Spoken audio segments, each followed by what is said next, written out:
Like the driver with him was like properly shaking, like going, I can't drive. He goes, mate, we'll be all right as long as you can drive now. But if you don't drive, we're gonna get killed. So can you just try and drive, please, mate?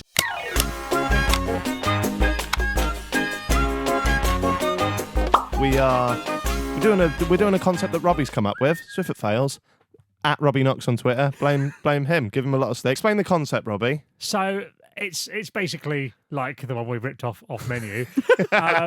So it's your dream holiday. You've got a 5-day break because it'd take too long if you did 7 days. So yeah. And you got things on at the weekend. So Monday to Friday, and you've got to pick a thing to do, a holiday thing to do for each day.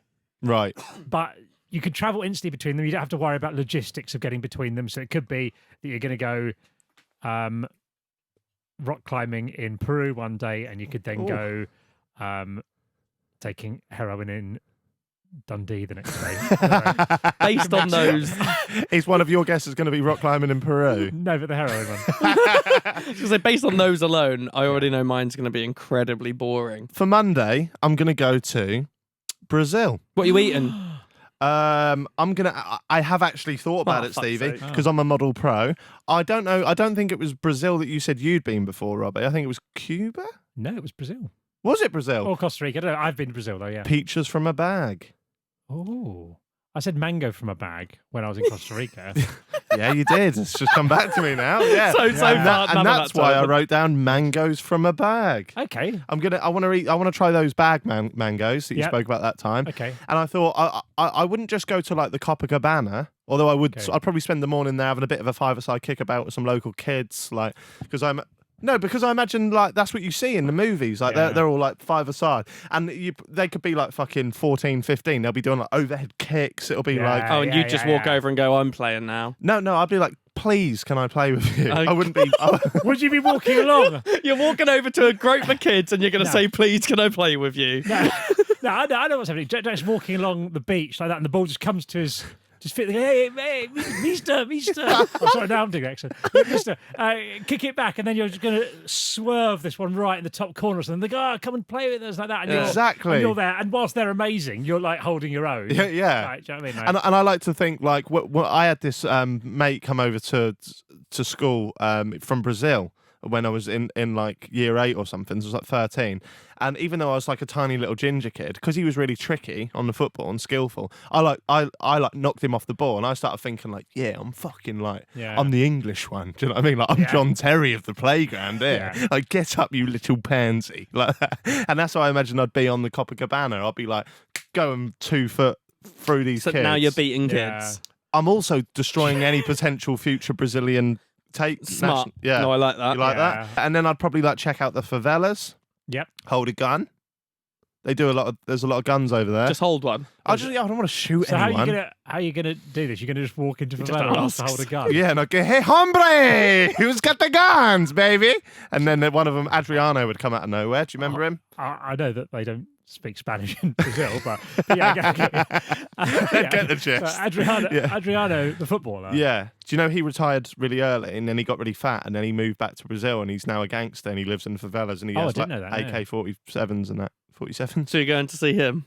I'll go see him, spend a morning with him. Or after you've just broken all the other Brazilian kids' dreams of football. He won't know that, though. Yeah, He won't know that. Do you remember when the World Cup was in Brazil, and they were like Gary Lineker and the BBC team were like broadcasting on the beach in that like glass box? Yeah. And there was like bullet holes in the glass and that where people had like shot them. It's madness. Absolute madness. Have I told you about when I went to Brazil?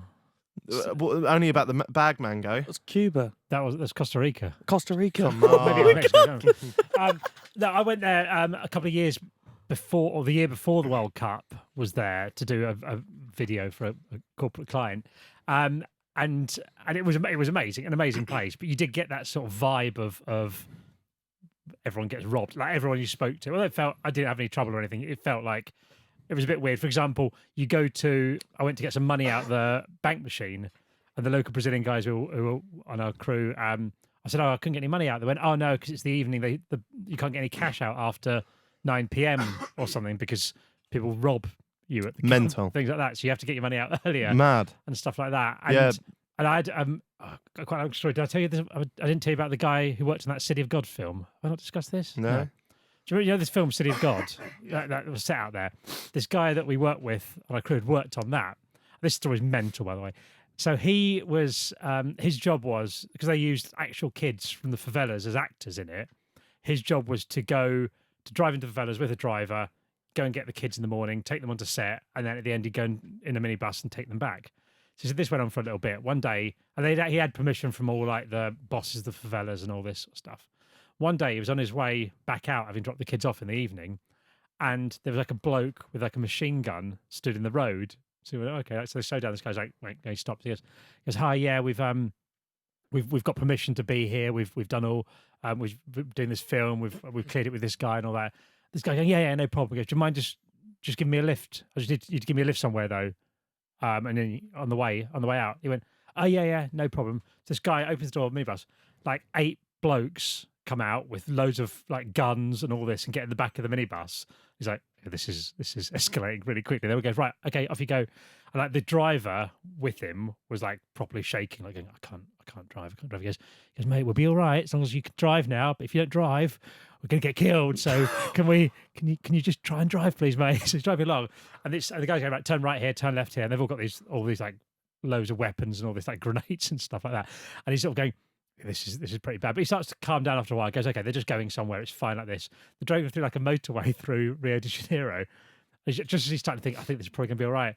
Some bloke winds down the window, gets out a like loud hailer. Is that a word, loud hailer? The other thing where you go, hello. Like a megaphone. megaphone. Yeah, megaphone thing, yeah. Gets out a megaphone, sort of shouting out the side of the car, get out of the way of the terror car. The terror car is going through. And the driver's going, what's he saying about terror car? He goes, don't worry about it, just keep driving like that. And then he looks out the other window and the bloke's like got a rocket launcher hanging out the side of the car. And you go past police cars, the police cars are looking up at them and this guy's got a rocket launcher pointing at the police and like, nope, you're all right, mate. Down. And then he just drove through for like half an hour getting directions through Rio de Janeiro, and then they just passed by some woods. He went, all right, stop, let us off here. They just got off and all ran in the woods again. That was it. Fucking So he went to hell. work the next day, went, I quit. I'm not doing this job anymore. Wow. Mental. What a story that is. Yeah. I'd do that. That'd be that's my Monday. What, driving then? Terror car. I'd drive the terror car. There's a lot of questions about the terror car, aren't there? Because like, why was it just like cheaper than an Uber? was it? I don't know if they have Uber Why over were there, do they? I don't know. But why were they? I don't know. Weird, isn't it? Yeah. Lots of questions. Maybe Yeah. find out in the second half of the show. We won't. We won't.